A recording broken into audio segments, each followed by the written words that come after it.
Doc goes, I'm going to take him in to meet some of the guys. When he came back, he had like a Dodger like work shirt on. Oh, you got a nice little souvenir. And then Doc goes, he goes, that's not a souvenir. We're hiring him. This is something that has brought so much goodwill to the clubhouse. It's not just for RJ. It's for, and I think Doc said it on the amazing piece that they ran before the World Series. Yeah. Doc said, RJ Peete brings joy to me, to the clubhouse. He's family.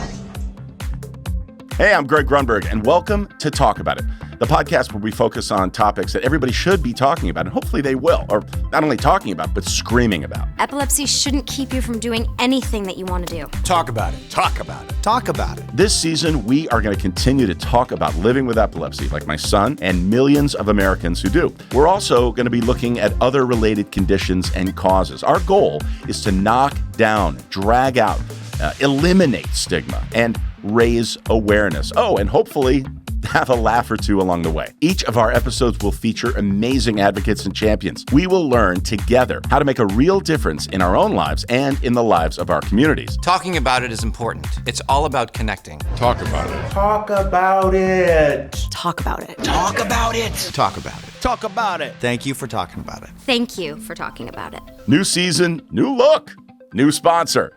Thank you to Neurelis and everyone at Neurelis for sponsoring Talk About It. Talk About It is also sponsored by Jazz Pharmaceuticals. Thank you, Jazz, for always being there for us. All right, let's jump right into this episode of Talk About It.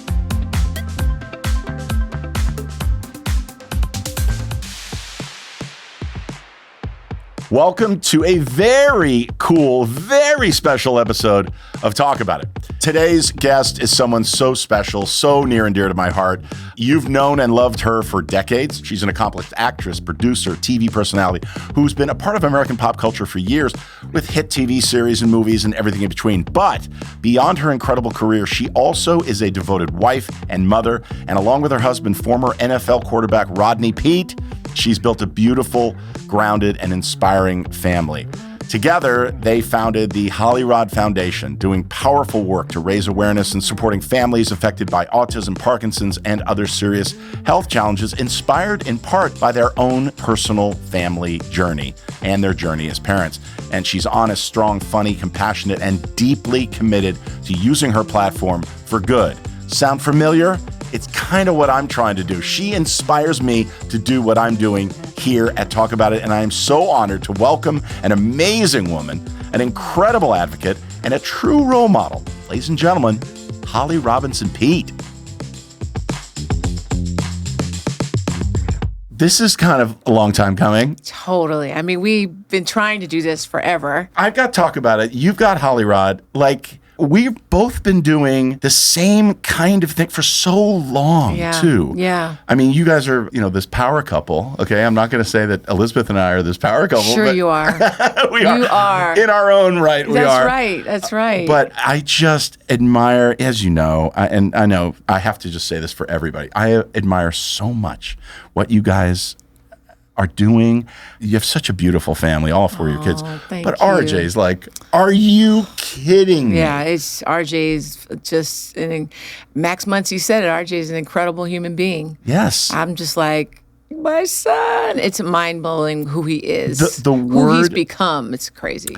I've recently gone to therapy, right, which is the best thing that you could possibly do, just talking about this, right, with anything, the stresses of daily life. And yes. My therapist uses this term, and you've heard this before, but all you want is your kids to launch. Yes. That's all you want. You want them to launch. You just want them to be on their own, and you don't have to worry about them. But by the way, forgetting, job and everything, relations, you want friends, you want a community around them that we're controlling parents. All we want is safety and security for our kids, right? Yeah. And this is what triggered this, was I saw this post. And the kid, it's this group, and I sent it to you, the anti-bullying gang. Yeah. And I think he's an athlete who does it. I'm not exactly sure who he is, but I follow him. I follow them too, yeah. Yeah. And so when a kid gets bullied at school, they go and they show up in these, Lamborghinis. Big old cars, yeah. Big trucks, and they celebrate the kid. And now it's like the bully has sees that and says, oh, wow, this kid is the star of the school, whatever. But this kid had autism and epilepsy. Mm-hmm. these comorbidities, I hate that word. I know. But it happens a lot. And yes, so, in autism community, it's like 30% or 40% of kids with autism have so epilepsy. Do you want to run that just real quick? And we're not going to watch the whole thing. Somebody was over here getting bullied at Stinson Middle School. So you know we had to pull up. I mean, I love how he puts the school on blast. Totally. Joseph has autism and epilepsy. He was lured off of campus by a group of bullies that pretended to be his friend. And as soon as Joseph turned his back, they violently attacked him. What's up, Joseph? Today is Joseph's birthday. Y'all wish Joseph a happy birthday for me. How do you feel today to know that the anti-bully gang got your back?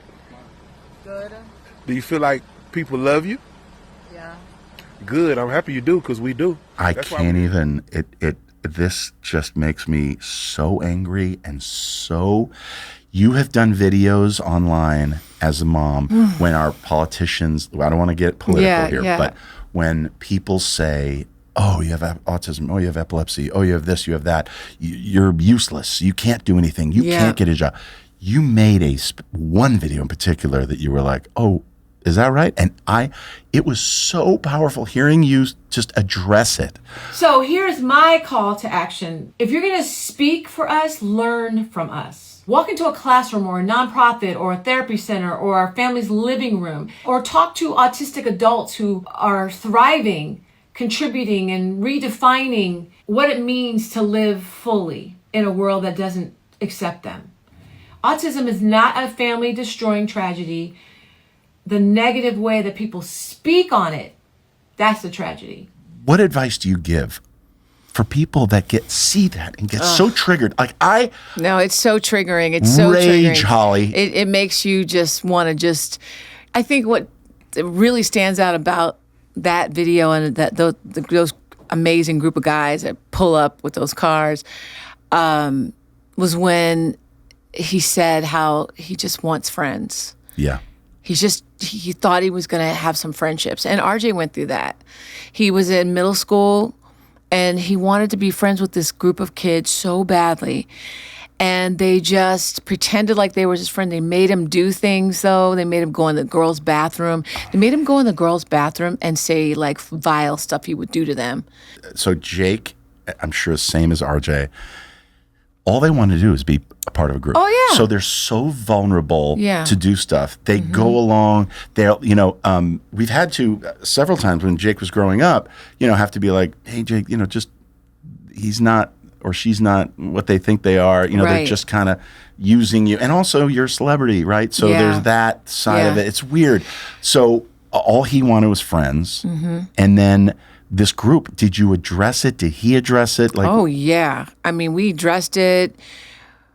And then, I was like, okay, let me get to know. Am I being like a snobby mom, or I have to allow him to make some mistakes? And I wanted to give these kids a chance. So I Yeah. would invite him over, let him hang out. And then, of course, they stole something from him out of his room. And at first, they acted like they didn't. And RJ was like, Mom, he had some kind of really cool Lakers cap or something. And I remember, seeing one of them wearing it around the house. And I was so like, dumb. whose cap is that? And I was like, is that RJ's cap? And he's like, no. Oh, boy. So this was not a good group of guys. Yeah. But he was so upset when I said they couldn't come over anymore. Right. His heart was broken. He was like, I just wanted friends, Mom. You chased my friends. He was pissed at me. Yeah. And I had to try to explain to him what friendship is and what friendship really looks like. Yep. And that is hard. I had to dig deep in my mommy bag of tricks Yep. to really explain it to him because he could not understand it. How old is he now? I have that on video, by the way. You do? Yeah. We did a reality show, a docuseries called For Pete's Sake on Yeah. OWN. And that scene was the glue for the whole series. Wow. You had boys that were sending you up to girls saying disgusting things. They make me go in the girls' bathroom. I did it to make friends. Anytime you have someone that doesn't really understand you, they're not going to really know how to love you because they don't know who you are. That is how you judge who is your friend, who has your back, who's looking out for you. Then they would extort him for money at school. Like they would go at lunch, go to pizza parlor, make him pay for everything. Yeah. And he just wanted friends. So that's the hardest part. When he was a little boy and he first went to like preschool, he couldn't run with the pack. Yeah. He could not connect with anybody. So, to see him like actually, and listen, we're like, we got it going on as parents. We got the hookups to the games. We got the Clippers game, the Lakers game. Yeah. We got all this hookups. So we for a while, I didn't just dismiss these kids right away. I took them on some field trips. I took them some places. And I almost tried to buy them. I swear, I'm not lying. I tried to buy their friendship for my son. I was just going to say that. I was like, if I treat him nice enough, then they're going to realize that he's a hookup to be his friend. Right. It's cool to be his friend. And they're going to be nicer to him. And they're going to be genuine friends. And that never happened. Now, fast forward to now, he was 14, 13. Now he's 28. When I tell you the laughter we have about these boys, we laugh so much about these boys because one of them got kids, or one of them's in jail, and they were just an unfortunate group of guys. It's so funny you say that. Okay, so it's interesting. Jake and RJ are almost exactly the same age. Jake's 29. Wow. So it's the same thing, right? So yes. There was a time Jake went he was in school young, and he went to the bathroom, and when he came back, they were all doing an art project, and when they came back, something with paper mache or whatever, the glue or whatever, was on Jake's seat. Jake sits down, and all the kids are laughing, and one kid is laughing in particular, and he knows that this kid did this. Oh, man. So he takes the slurry, and he walks over to the kid, and he just puts it right on his face. And I was like, oh, my God. And the kid goes, dude, you regret what you just did. And he stood up for himself, right? Oh, my God. And the teacher didn't see it. And then when Jake walked out of class after that class, the kid was waiting for him around the back of the door grabbed him in a headlock. Now, Jake's a second-degree black belt Taekwondo. He wasn't at that time.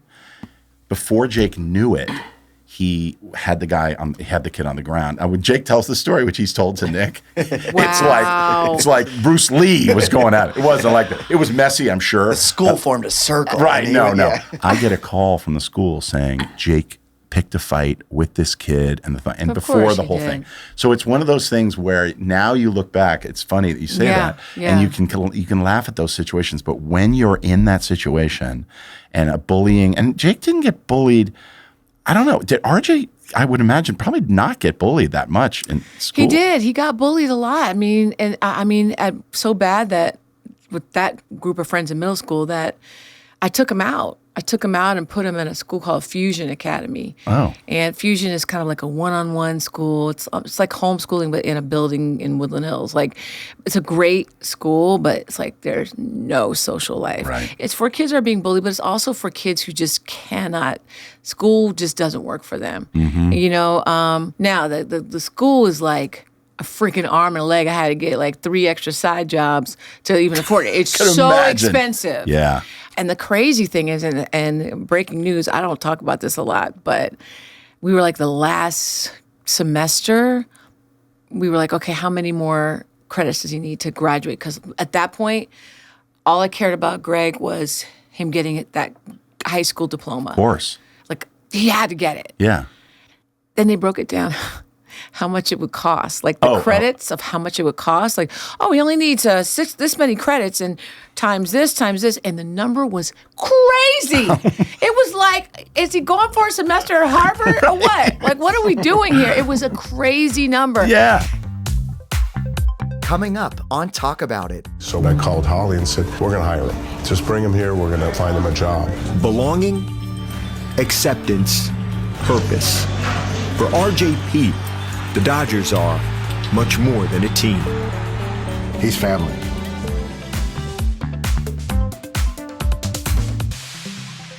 So listen, bullying isn't getting any better because it's becoming harder and harder to find out about the bullying because of social media and how easy it is to be completely cowardice and just fire off a message about somebody to a group of people with no real consequence. They can say whatever they want behind a phone or on social media. They can send a text off. They can send a post off. It's just so cowardly, yet so common. Cyberbullying is pervasive. Make sure that you care for your child. Stay on top of what they are doing. Document instances of bullying that they share with you or that you hear about, and learn how the school is responding. Make sure to know the school's policy on bullying and what the local and federal laws are so that you can track to make sure that measures are appropriately taken should they have to be taken. You are your child's best advocate. It may sting to have you being such a helicopter parent now to your child, but they will thank you later for not letting it get too out of hand. Kids get bullied partly because of stigma. So if we are going to knock out bullies, figuratively, of course, we have to knock out stigma that's associated with it. And the best way to do that is to talk about it. Right around that time, he was starting to say, I want to work somewhere. Yeah. And so we said, all right, he wanted to work at this bird store. He would always go to this bird. He liked birds. I know exactly what it And is. so he would go to this bird store and he would hang out there after school. Yeah. And he was, at that point, he was trying to exercise his independence. So he would go hang out at the school, and I would never at the bird store, and I would never see. I don't know where he was. So I was kind of freaked out, and I was definitely a helicopter mom. Yeah, of so course. I followed him one day to find out where he was going, and I walk in, and the lady is like, "Your son comes here every day," and I'm like, "Oh my God, I'm so sorry." She goes, "I have a nephew, and he's on the spectrum," and so I kind of get his vibe. I was like, "Oh my God, thank you, it's so good. Thank you, autism gods." Right. And anyway, I said, he needs a job. Do you have anything? She said, she said, does he mind cleaning up birds? Right. And I go, RJ, do you mind cleaning up birds? He goes, nope. And so next thing you know, he's cleaning up this bird stuff. And so then, but we were still doing this docuseries at the time. Oh. So we mentioned on the docuseries, RJ needs a job. And my mom's like, he needs to be a model. He is gorgeous. So she set up a photographer to take his pictures. And he looked, he killed these Well, he's a very looking but kid. he doesn't, Yeah. he didn't, the girl, the model was touching him, and he was like, he don't like people touching on him. So I was like, RJ, you can't take the picture going like this, So no to the modeling. And then Rodney had a friend who was a manager at Witch Witch, the sandwich place spot. Because Rodney is he's so much more protective than I am. So he just was so nervous that it'd be the sandwich rush and somebody start yelling at him because he can't process. He gets sensory overload. Yeah. So anyway, we had the bird shop, the bird shop, the sandwich shop, and the modeling. Right. And all of that was crazy. But we did a whole episode on it. One of our friends who is a VP at the Dodgers said, I watched this episode. Is he really looking for a job? And I said, yes, he's 18. He needs to get a job. Yeah. And I'm scared no one's going to hire him because of his autism. He goes, bring him down here. I'll introduce him to Doc, and we'll see if there's something for him to do. Come on. And that was 11 years ago. Okay, let's talk about Doc for a second. I love... Great guy. Oh, and Trisha. Great family. They're just the Great best. family. The best. He grabbed RJ and was like, hello, son, how you doing? And just pat him on the, how affable he is. And Rodney and I are standing there like these parents, stiff as a board, oh my God. Don't screw it up, don't screw it up, Don't mess screw it up, don't mess Yeah. it up. I have a photo of us standing outside the clubhouse his very first day. And he's standing there so naive and just skinny. And Doc goes, I'm going to take him in to meet some of the guys. So we're standing there, and then comes back, and when he came back, he had a Dodger work shirt on.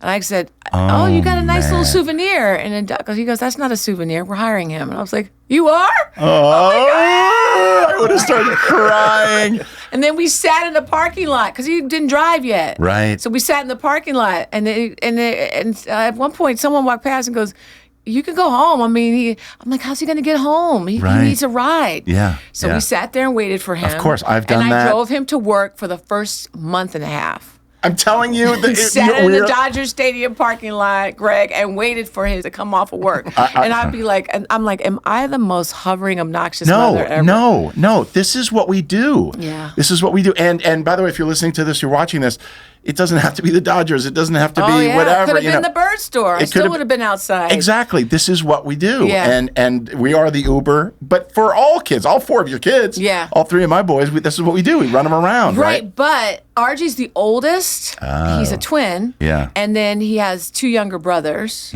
twin sister and 2 younger brothers.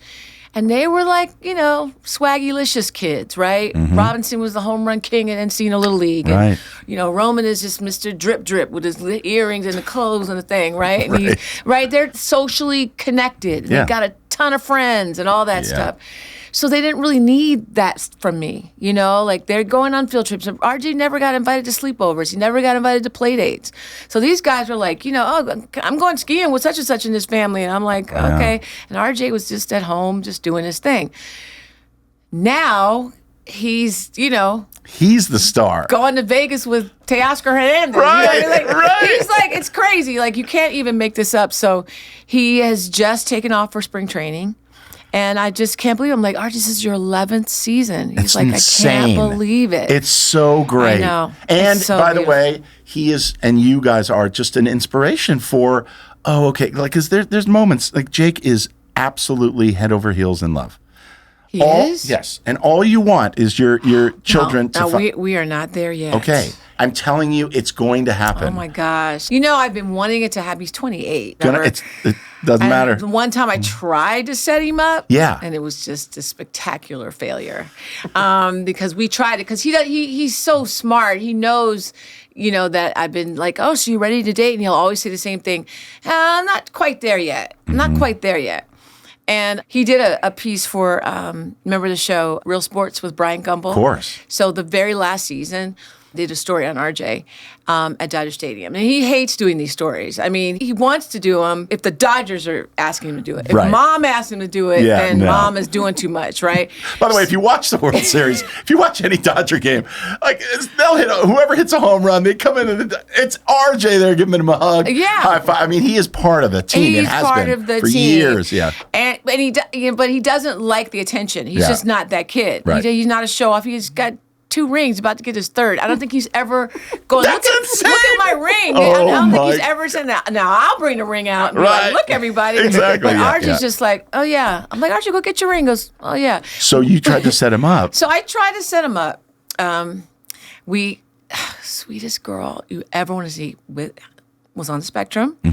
And she's so cute. And she had this sweet little voice. It was really sweet. Hi, RJ. And so in order so it didn't look like I was setting them up, we did the old family play date. That's what we did. We all went out to dinner. We put them at the end. Yeah. But RJ's too smart for that. He kept looking at me like, I know what you up to. Right, exactly. And so they had like 3 circles of conversation. Oh, what school do you go to? What do you do? What do you like? What movies do you like? And then it was crickets. Like, you know, and they just sat there and you could just hear their little forks clanking around. Yeah. And I was just like, oh, it's not going too well done. And her parents were like, please make this work because, listen, on the spectrum, we all have our different things and every kid is different. Yeah. But for the girls, it's so hard. Yeah. They have to deal with puberty and menstruation and all kind of things, and then they have to and if they like boys they could get taken advantage of sexually. It's just it's bad for all of us in a lot of different ways, a lot of challenges, but I could see for that. So they were really worried about that, and they love RJ because they know he's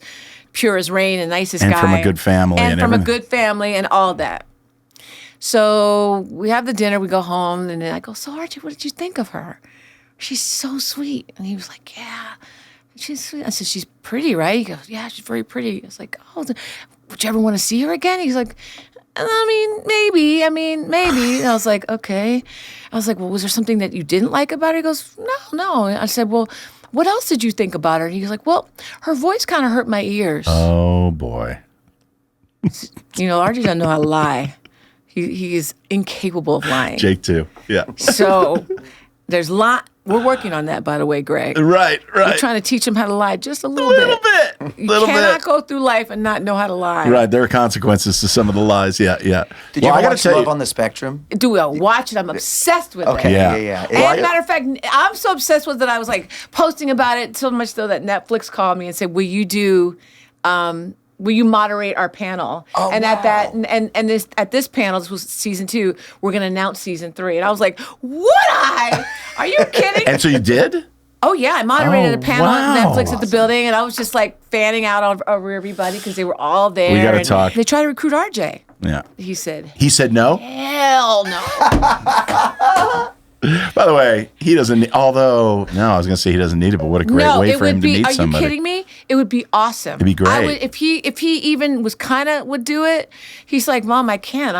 I'm 9 months out of the year. I have November and December and January, and that's all I have. Wow. So he's right. He really does have the best excuse. Yeah, for Love sure. on the Spectrum is like one of my favorite shows. Yeah. It's so pure, so real, and it just and RJ just would be so good on it. Mm-hmm.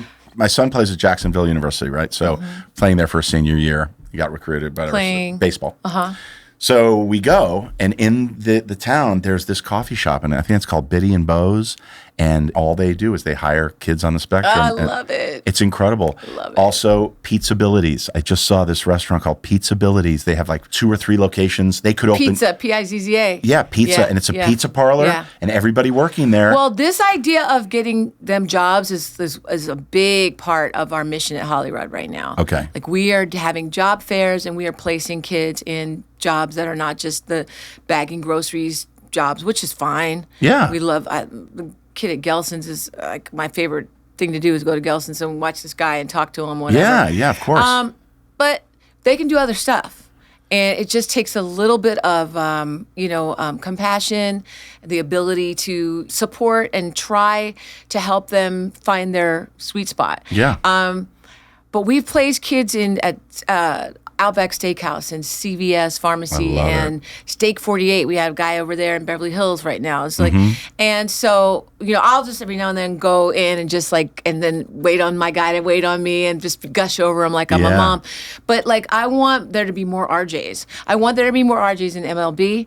I want there to be more RJs in the NFL. Yeah. And I'm trying to get a young man hired at the Lakers because I really feel like this is something that has brought so much goodwill to the clubhouse. Yeah. And I feel like it's so true. It's an important thing for your bottom line. It's not just for RJ. It's for, and I think Doc said it on the amazing piece that they ran before the World Series. Yeah. Doc said, we benefited so much more from him than he has from us, which I could argue him down. Yeah. But I he's get right. what he's saying. Holly, he's right. I'm telling you. And all it is sort of that headhunter or that matchmaking with the right job in the right place. Yeah. But it's so true. You watch these videos about these kids, high school kids that embrace a Down syndrome kid or whatever. It's so wonderful. And you see them and you're like, everybody should do this. Everybody should do this. And you see what it does to kids, just people in general. Yeah. It makes them more compassionate. Yeah. It makes them stand up for other kids. The bullying that we see. And when those guys pull up, just to do that, and other kids see it, you know, and what go, about, So let's just talk real quick. What about his sister and your other two? The compassion they have for other people in life. Well, his sister had to whoop a boy's ass over him. She kicked him in the stomach. And it was a little embarrassing because it wasn't at school. Yeah. It was on a kind of a family play date kind of hangout. And it was like a friend's kid. But he was bullying him. Yeah. And I was upset with Ryan because I felt like she should just have figured it another way out than to kick him in the stomach. Sorry. Sometimes, sorry, I know as the mom you don't want to. I'm just no, but later on, I'm like, that was badass. Exactly. I had to apologize to the family. And fortunately, they were a family that was like, our son shouldn't have been doing that. Mm-hmm. He deserved to get kicked. They know he was a kid that kind of needed that. Yeah. Thank God, because I've seen other situations. But she wrote a book called My Brother Charlie, a children's book. She co-wrote the book with me when she was 12. Wow. About autism. It's a great book. What's it's it done called? really well. It's called My Brother Charlie. Okay. It's on Scholastic. It's a twin sister, sort of talking about from the perspective of what autism has meant to her. And it's a great book because it's great to explain to other kids, young kids, what autism is. Oh, it's great. It's done really, really well. And then Charlie Makes a Splash came more from RJ's point of view because we need self-advocacy. Mm-hmm. Charlie loves water. And kids with autism gravitate towards water, don't always understand don't always know how to swim, often have bad outcomes with bodies of water. A lot of times when kids elope, autism kids take off, they always check the lakes because a lot of times they drown. Wow. And so we wanted to do a book that was focusing on the importance of making sure they can swim, but also talking about the many ways that Charlie loves water. That's great. He loves rain, he loves going swimming, he loves everything about, water in every different way. And RJ was the most amazing swimmer. Oh, really? Yeah. We would be in swim class when he was little, and he was the only one that wasn't crying, hanging on to the side. He was just like a little guppy. But he had no he couldn't talk to the other kids. You know what I mean? So the swim instructor would be like, he's my best student, but he didn't hang out with anybody. He was always by himself, twirling and stemming and doing all the things. But the most fun now is being able to just go back and look at some of this stuff and have these conversations. Coming up on Talk About It. So they tried him out at ball boy once, and one time he ran out as the pitcher was winding up. And I was dying. So this is such a good story. This is exclusive. I love it. This is a Talk About It exclusive. Exactly. Holly was just talking about the video that was aired on national television before Game 5, I think it was, of the World Series about RJ and his impact on the clubhouse of the Dodgers. Look, I'm getting goosebumps because I've seen it. I think it's appropriate that we all see it. So let's take a look. Go ahead. 1 second. RJ's journey, has had some super high highs and some really low lows. But at the end of the day, it's been a beautiful ride. Every player has like their own cubbyhole and everything, so some players like to have their bats in certain spots. RJ Peete brings joy to me, to the clubhouse. He's family. Rodney and Holly Robinson Peete always refer to their oldest son, Rodney, as RJ.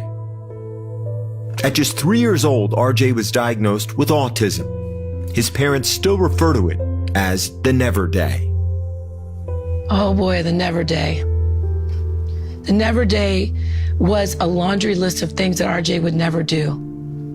He would never say, I love you. He would never drive. He would never have friends. He would never go to mainstream schools. He would never live on his own. He would never have real employment. It still makes me really sad. It still makes me really emotional that we were given no hope for RJ. As the family needed to accept and then advocate for their son, RJ's search for inclusion and understanding was a challenge. He wanted friendship, and he didn't have any friends. And he just wanted to be accepted. He just wanted to be loved. RJ would find that love at the ballpark. How you doing? When he was 18 and done with school, a family friend with the Dodgers invited him to come to the stadium to meet about a job. We knew it was the right thing to do to give him an opportunity. RJ is well suited to do many, many things. So I called Holly and said, we're going to hire him. Just bring him here. We're going to find him a job. That was a decade ago. The funnest job is being here with all the players. It'll get more fun when we get to the playoff. Yeah. 15 years after his family was told all the things he'd never do, RJ Peete started as a clubhouse attendant for the Dodgers. All right. He's been thriving ever since. It's collecting uniforms, passing out uniforms, setting up the dugout, cleaning spikes, doing laundry, passing out laundry. So we clean the helmets like this, we put scrubbing bubbles on, and we got to make sure we check all the LA logos, make sure they're not peeling off. He's got such an infectious personality. He's like happy every day, which is something that a lot of us envy. He comes in with a positive attitude and is always smiling. Whatever they need, that's what we're here for, Yeah, just put a smile and that's it, Across the seasons, from the pennant races and indelible moments, Freeman hits the ball to right field. She is gone! Gibby, meet Freddie! to the latest late-night heroics. It's a repeat hero with the last word on a Game 3 classic. The best part of the job for RJ has been his bond with the players. Oh, man, RJ. RJ. RJ, he's an unbelievable human being. Every day I see him, it's like I hadn't seen him in 10 years. He's just there for you, whatever you need. I don't start any of my days during a home game without a hug from RJ. He knows everyone's birthdays. Doc asked him, how do you do this? And he said, well, the way it works is they tell me their birthday and I remember it. And that was all he said. That's RJ. Whose birthday is it today? Happy birthday, RJ! That's mine. 2-8. I feel old. I'm trying to still think I'm young. For his work and contributions in the clubhouse, the Dodgers have presented RJ, now 28, with his own World Series ring. Twice now. Belonging, acceptance, purpose. For RJ Peete, the Dodgers are much more than a team. He's family. We've been much more of beneficiaries with RJ in the clubhouse than we have benefited him. I've never seen a group of guys lift up a person so much. Other family, yeah. Yeah, we're all family. We all joke around. We mess around with each other a lot. You know, that's what we do. That's what we do around here. Through the Holly Rod Foundation, the Peetes have worked to help other families whose lives have been affected by autism. As for RJ, he does drive. He does live on his own. And he's been at the ballpark today 8 hours already and will stay for hours after the final pitch has been thrown. Kevin, if the Dodgers could find a way to win 2 more, he'll get another championship ring. Not just as part of the team, but part of the Dodger family.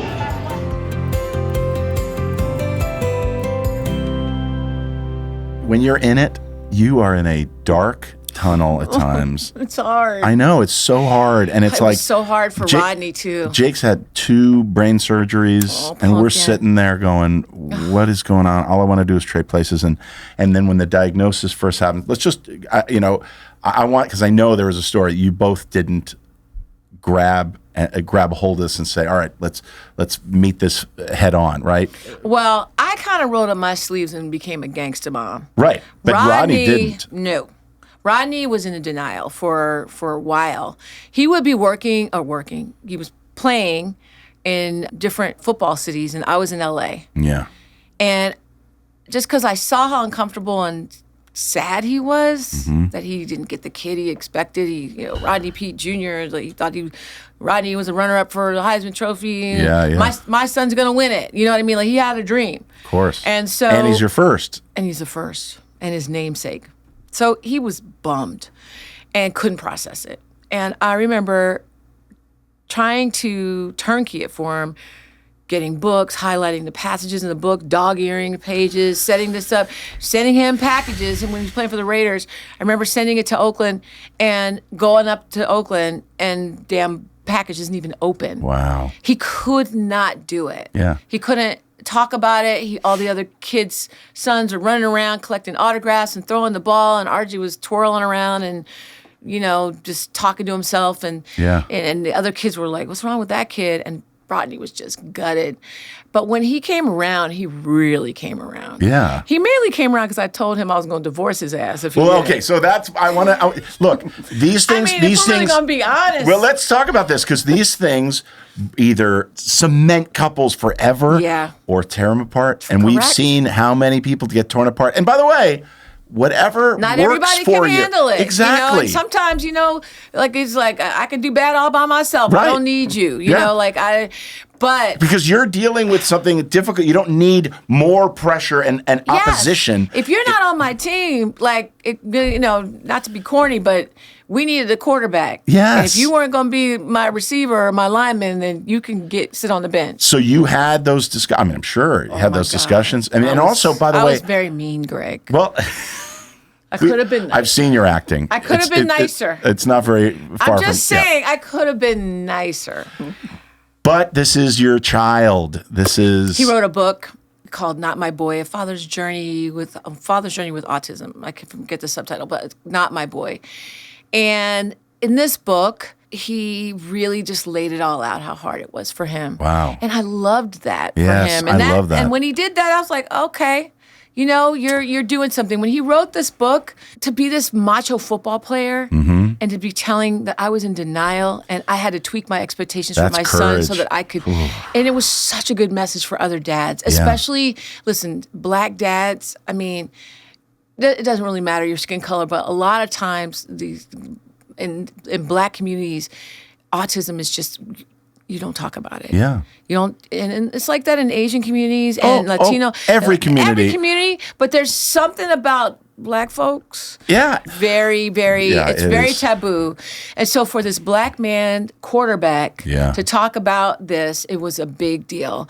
And it wasn't until I read the book where I was like, I was really mean. By the way, if you weren't mean, if you didn't hold your ground.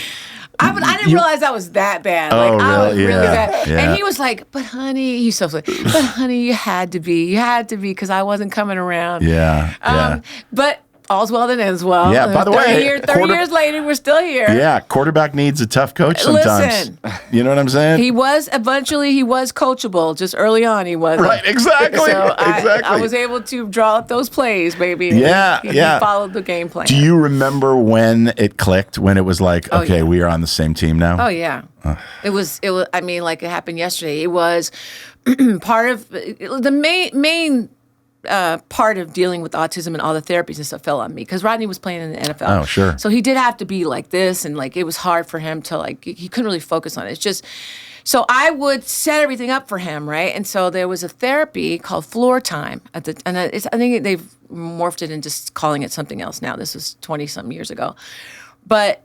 It's when you get on the floor and you like you actively engage with the kid because the idea is to bring him sort of out of his autism world. And there are different techniques. Now, I had sent this man many books and articles on it, but of course, remember, he didn't open them and read them. Right. So when he came down to a session one day, and the therapist and me, we were on the floor and we were like working with RJ and stuff, and Rodney, and the therapist goes, okay, your turn, Rodney. And Rodney sat down, and let me tell you something about my husband. He is a quarterback through and through. He does not like to be caught off guard. He has to know his lines. He has to know his stuff. Yeah. He's so methodical. He does not like to freelance, right? And so when he sat down and could not get RG to connect with him, he was embarrassed. And I was sitting there with my arms folded like if you had read them books, we wouldn't be sitting here like this. Right. And that was the moment. He was mortified that he couldn't reach his own kid and he hadn't done the work. Yeah. And it was that day. And he turned on a dime. And it's just to look back now, again, it's one of those things where it was so, we've had arguments, Elizabeth, and you're pissed off, not at each other. No. You're pissed off at the diagnosis, at the situation. Yes. And that it's not fair. Yeah. Why? Why us? Why him? Us? What's going on? And so, but to see how far you've come and that you didn't give up and that it's just so great. You know, and then, you know, he's still, you know, we have this nonprofit, so we work with a lot of families, and a lot of people will say, oh, you know, you're so lucky your son is like so high functioning, which I don't really use that terminology anymore. You know, he doesn't need as much support, right? Yeah. But he still has a lot of his little issues, right? Sure. And I still walk him through it, talk him off a ledge. And what I love about this job at the Dodgers, and I, you know, live and breathe in Dodgers. Yeah. Look at that. You got Dodger shoes. Come I got on. my Tokyo Series shoes on. There you go. So the best thing about this job is that when RJ does mess up, how they handle that. So when he first came on, he was working in the clubhouse, and he's doing laundry, and he's doing this, and they tried him out at ball boy.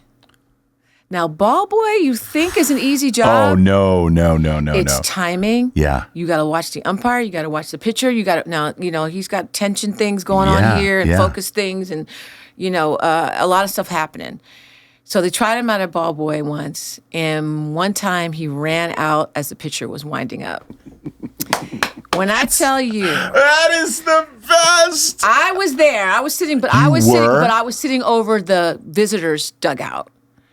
But of all people, my friend God. Arsenio Hall was sitting right next to the dugout, and he knew I was there, and it was such a moment because those umpires are kind of mean, right? Course. They love RJ, by the way. Yeah, but they still. love him, but they work in the game. Oh, Yeah. they don't play. So and that was his first time, right? So it they was didn't his really know him first yet. time. Yeah. Oh. So it was like I must have shrunk to about 2 inches tall. So I wanted to run out there. Right. But of course, you can't do that. No way. And I was dying. So this is such a good story. I haven't told this. This is exclusive. I love it. This is a talk about it exclusive. Exactly. But I was dying. So Arsenio knew I was there. So he calls me.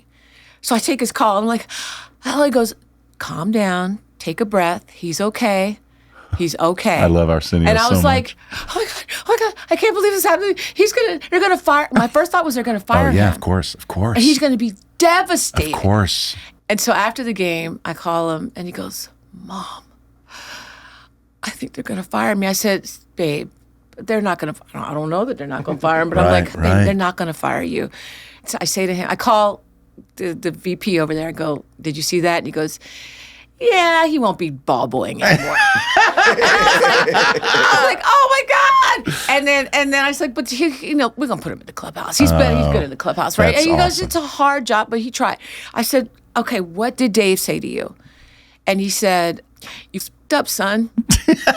I mean, well, that's it. But I loved it. Me too. Because it was blunt. Yeah. And it's like, you know what? We're gonna play to your strengths. Yeah. And we're gonna allow you to win. We're gonna set you up for success.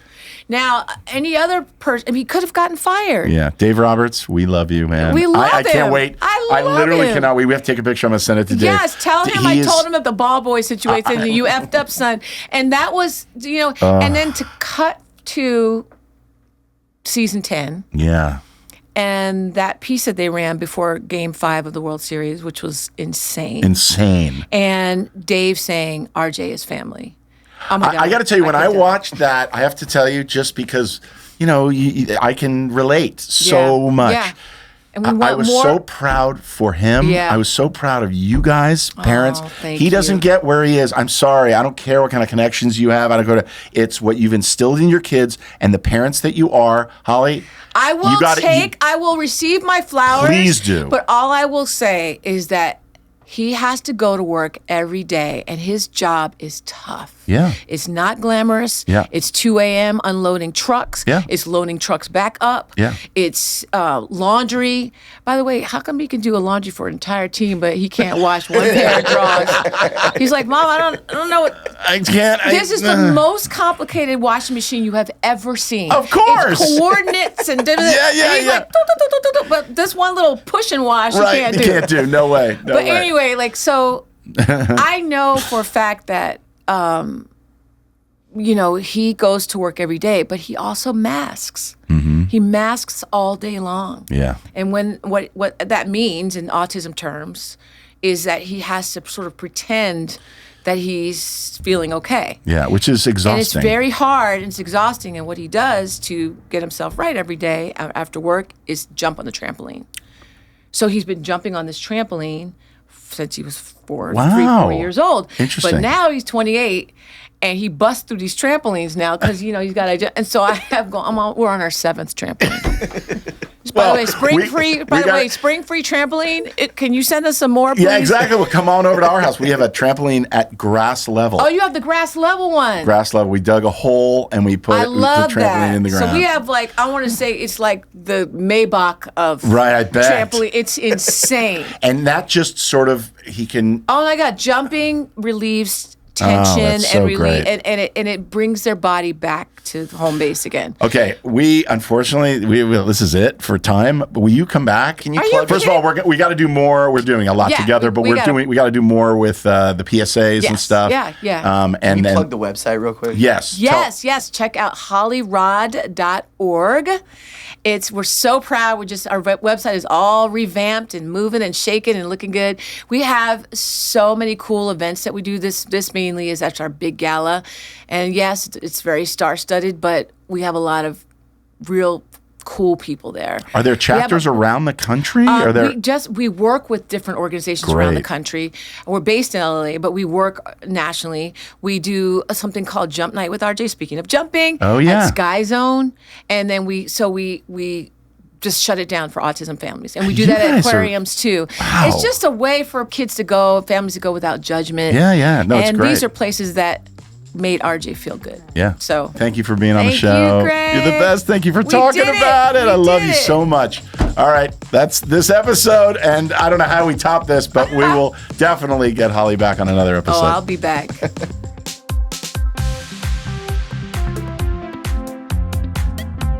Thank you for tuning in to this episode of Talk About It with Greg Grunberg. Sponsored by Neurelis and by Jazz Pharmaceuticals. Thank you to our special guests for joining us, and thank you J.J. Abrams for the theme music that you're hearing right now. Talk About It is produced by Ken Lowenberg, Greg Grunberg, and Nick Marzok. Editing, directing, and incidental music by Nick Marzok. Go to talkaboutonvideo.com to watch these episodes, and as always, don't forget to talk about it. This podcast is a production of the Talk About It Company and Motel Podcasts.